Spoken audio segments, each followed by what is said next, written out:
Happy Friday, dear friends. This week, Parshat Vayishlach, Yaakov is about to reunite with his brother Esav.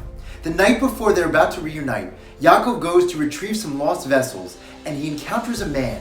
And the sages tell us that this man was none other than the angel of Esav. And they fight, they engage in a bitter battle all night. And then, after Yaakov finally overcomes and beats Esav, he goes and he says, "Bless me." And Esav's angel says, "Okay," and he gives him a new name.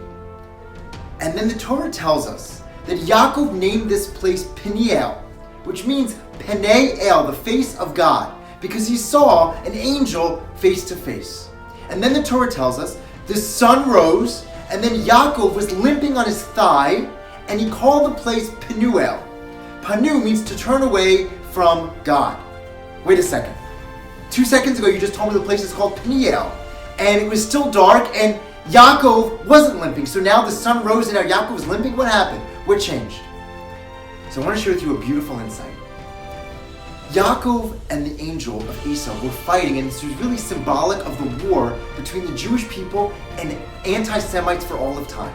What was that war going to be like? For most of Jewish history, it's going to be dark, very dark, challenging. There's going to be Cossacks and pogroms. There's going to be inquisitions and crusades and a Holocaust. And in those moments of deep darkness, we turn towards God. We see Pnei Kel, the face of God. Yaakov is called, he calls that place Pnei Kel because when you don't have anything except God, you turn towards him and you plead to have a relationship with him.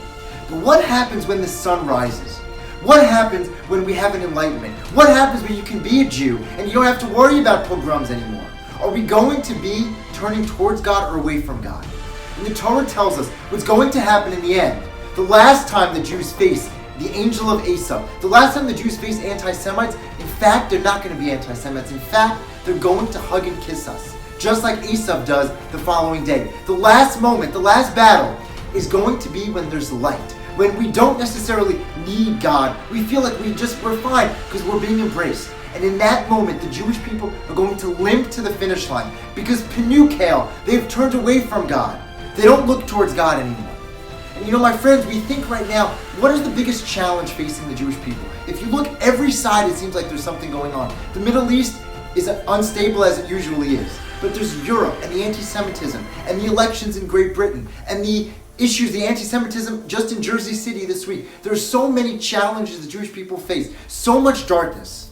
But perhaps the greatest challenge that you and I face as Jews right now in the 21st century is not the darkness, but it's the light.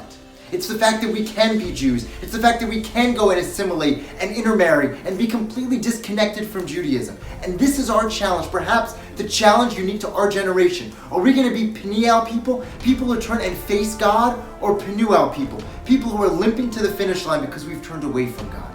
My friends, that is our challenge. I wish you a Shabbat Shalom. Thank you for listening to the Masorah Minute.